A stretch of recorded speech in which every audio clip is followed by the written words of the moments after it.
people misunderstand the nature of of justice and judgment in Scripture. God's justice and judgment.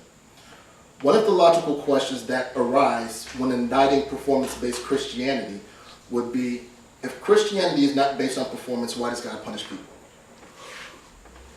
You read the Bible, you see the threats, you see what look like threats and promises of judgment and all of these things. So it's normal to ask that question. Well, you're saying it's not performance-based, then where's all this stuff coming from? This question stems from looking at the Bible through the 21st century Western American perspective, as opposed to looking at the cultural context through which these events and statements were made, and from missing the meta-narrative of the Bible. I'm going to talk more about meta-narratives a little bit in a minute. There are encyclopedic volumes of writings surrounding the punishments of God, as well as the issues of justice and judgment as it relates to God. There's a lot of different types of justice that have been developed by philosophers, by social commentators, by social activists, legislators, and lawyers throughout the centuries. So the idea of justice is not a fixed concept. As societies evolve and as technological advancements are made, the ethical and moral dispositions of the people demand new debates on what's just and how we achieve justice. We can look at the conflicts that we deal with in the Middle East.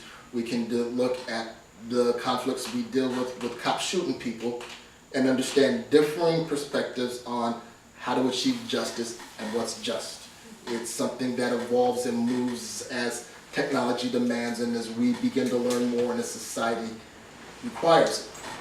Punishment, we're talking about why does God punish people? Punishment falls under the category of what's known as retributive justice. Retributive justice is a form of justice where we're paying somebody back for what they did. And there's a whole category of subcontexts that fall with punishment is one form of that. Rewarding somebody for what they've done could also be considered retributive justice, depending on how you define justice. There is much debate as to whether the New Testament culture saw God's judgment as retributive, and if Christ or the apostles presented judgment in a retributive manner. In other words, we call it punishment. They may not have seen it as punishment. It's debatable. There's a lot of debating and going back and forth, and it's not a fixed concept. Consider the following passages from Christ and the Judgment of God. There's a book I'm reading.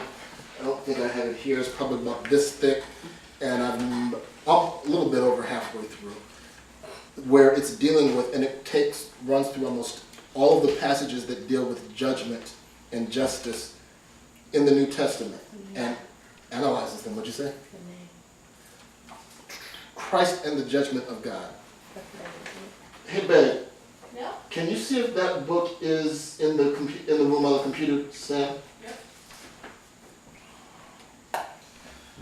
But this is one of the passages that come from that book.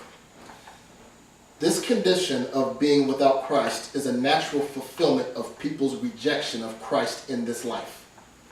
There is nothing arbitrary about it. Yes, please. So, this is the book. And you can pass it over if you want to take a look at it or get any information off of it.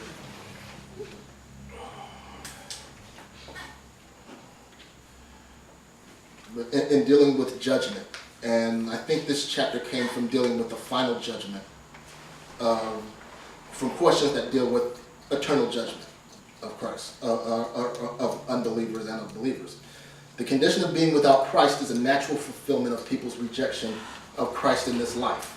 There's nothing arbitrary about it. It is the ultimate outcome of those who do not know God now, 2 Thessalonians 1 and 8, who are without God in the world, from Ephesians 2 and 12, and are therefore alienated from the life of God, Ephesians 4 and 18. The destiny of unbelievers, then, is conceived by Paul not so much in terms of retribution, but as one of relation. It is God's absence and nothing else that makes hell hellish. The emphasis on relation confirms the trend we have found to be characteristic of Paul. It also explains why he says nothing about degrees of punishment. There is justification here for Nicholas Berdyaev's contention that it is not justice, as in static or legal justice, that demands hell, a view from which he attributes to Thomas Aquinas and Dante, but freedom that necessitates it. We'll read that one sentence again. There is justification for Nicholas Berdyaev's contention that it is not justice from a static or a legal sense that demands hell, but a view which he attributes to Thomas Aquinas and Dante, but freedom that necessitates it. If people are free to reject God, they must also be free to be without him forever.